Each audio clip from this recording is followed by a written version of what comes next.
everyone, today I will be discussing about technique of integration. तो integration की technique है.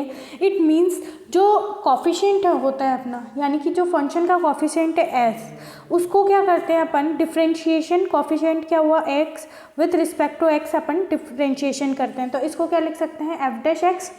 ठीक है, तो ये क्या हुआ एफ एक्स का डिफरेंशियल कॉफिशेंट क्या हुआ एफ डैश एक्स. इसको ऐसे भी लिख सकते हैं D by D x of f x. ठीक है, यही हुआ हमारा एफ डैश एक्स. ठीक है, इसके ऊपर बेस्ड थ्योरम है. सो फर्स्ट थ्योरम हमें क्या बोलती है कि let f x be a continuous function. और एफ एक्स हमारा क्या हुआ यहाँ पे कंटिन्यूस फंक्शन हुआ. ठीक है, and u equals to G X be a function with continuous derivative.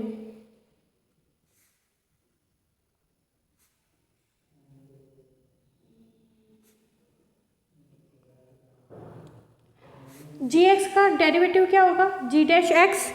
Then we can write as, देखिए integral of F U D U, यानी कि function of U with respect to D U, F in bracket G X bracket close. ठीक है, G dash X D x. ठीक है, सिर्फ आपको theorem देखनी है. Later we will use this theorem in a question. Theorem second क्या बोलती है कि आपके पास इंटीग्रल होगा F dash X upon F X का. ठीक है, तो ये क्या होगा log in bracket F X plus सी. ठीक है, in other word we can say that if the numerator in the exact derivative of denominator in the integrated then the anti derivative is log denominator plus constant. ठीक है, now third में integration of f function of f x to the power n और f dash x किसके equal होता है f x to the power N plus one upon N plus one, where n does not equals to minus one. अगर minus one होगा तो ये पूरी term क्या हो जाएगी इनफाइनाइट हो जाएगी. ये अपनी थ्योरम थर्ड है. नाउ थ्योरम फोर क्या बोलती है आपको कि इंटीग्रेशन करेंगे अगर हम किसी फंक्शन का with respect to D X, तो क्या होगा कैपिटल एफ एक्स प्लस सी. ठीक है, then we can write is as integration of F A X plus B into D X is equals to A F A X plus B divided by A plus C. यहाँ पे C constant है and A does not equals to zero. बस आपको ये term and condition each and every theorem में याद रखनी होगी कि जो भी चीज़ मतलब अगर हम पुट करते हैं किसी की भी वैल्यू जीरो और वो इनफाइनाइट होगा तो वहाँ पे वो एप्लीकेबल नहीं होगा. यानी कि यहाँ पे A does not equals to zero होगा. जीरो के अलावा कुछ भी वैल्यू रखोगे तो आपका जो फंक्शन है वो इनफाइनाइट नहीं होगा. ठीक है, if X is replaced by A X plus B then A and B is being constant the standard result remains true provide the result of R H S.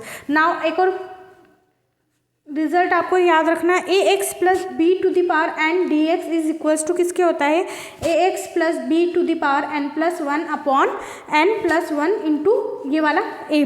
ठीक है, प्लस सी. यहाँ पे भी same condition होगी क्या A does not equals to zero and N does not equals to minus one. ठीक है, ये दोनों कंडीशन याद रखनी है आपको.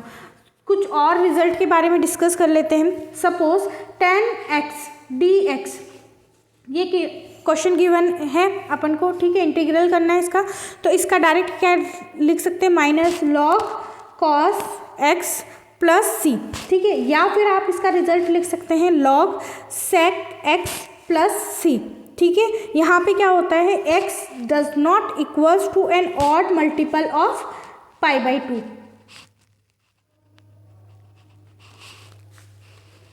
ठीक है, अब इसको प्रूफ भी करके देख लेते हैं. ठीक है, तो आप क्या लिखोगे tan X D X is equals to क्या होता है sine X by cos X into D x. ठीक है, पुट करोगे आप कॉस एक्स को, put cos X equals to T.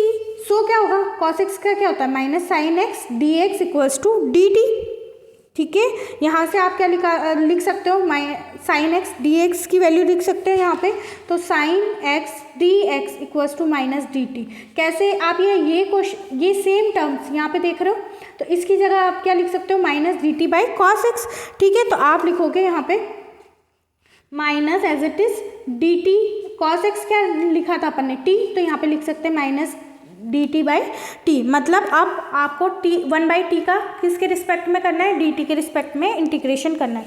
तो 1/t क्या होता है, इसका होता है log T, minus as it is log T plus सी। ठीक है, अब आप यहाँ पे t की वैल्यू रख दोगे। t की वैल्यू क्या थी आपके पास, cos x, तो यहाँ पे लिखोगे log in bracket cos x plus सी। ठीक है, माइनस यहाँ पे एज इट इज़ लिखा हुआ है। ठीक है, अब ये वाला माइनस हम इसको एज इट इज़ भी लिख सकते हैं और ऐसे भी लिख सकते हैं, log sec x प्लस सी। ठीक है, now move to the next result which is very important for your questions, cot x। ठीक है, dx, cot x को क्या लिख सकते हो, log sin x।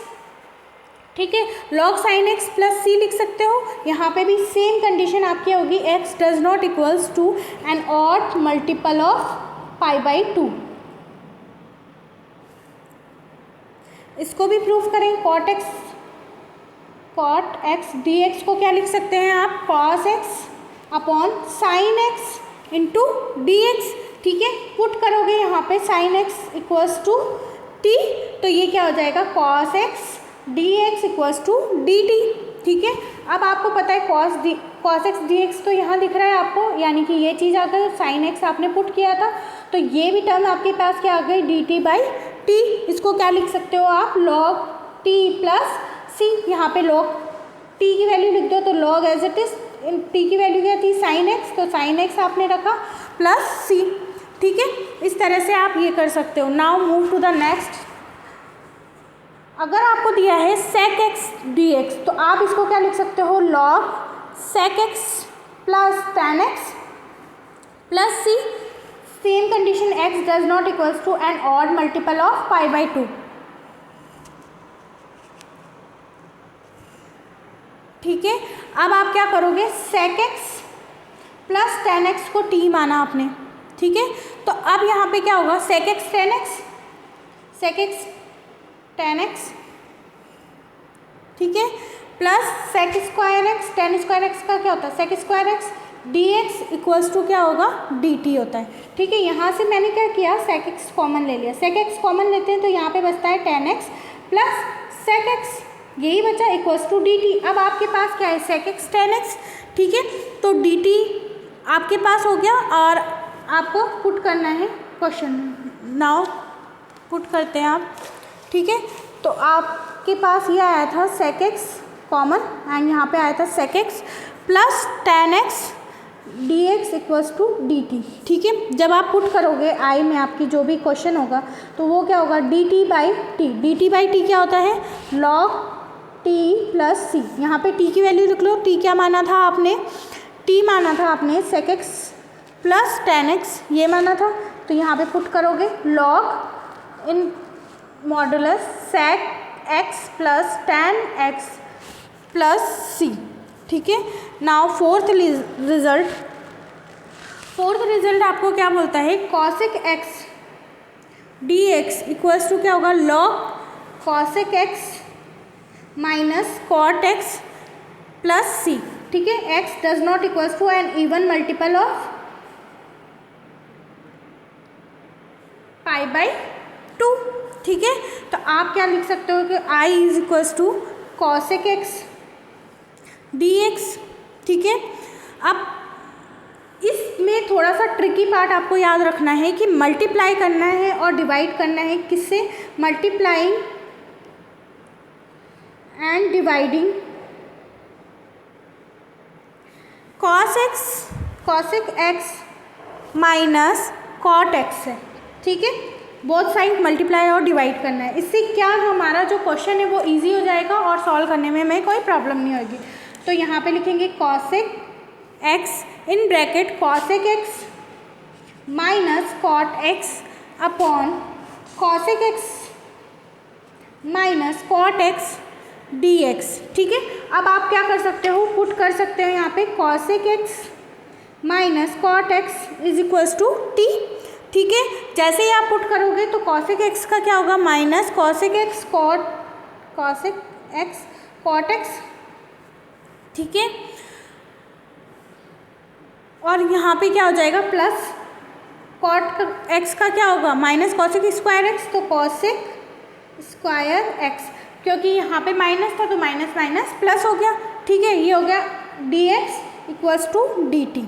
ठीक है, यहाँ से आपने कॉसेक एक्स कॉमन ले लिया, कॉसेक एक्स कॉमन लेंगे तो अंदर क्या बचेगा, cosec x minus cot x D x equals to D t, ये चीज़ रही। अब आप पुट करोगे आई में तो क्या होगा, डी टी बाई टी। ठीक है, ये क्या होगा, log T plus c, log as it is t की वैल्यू आप यहाँ पे लिख लोगे cosec x minus cot x plus सी। ठीक है, now in next lecture we will discuss about exercise 7.2. Thank you.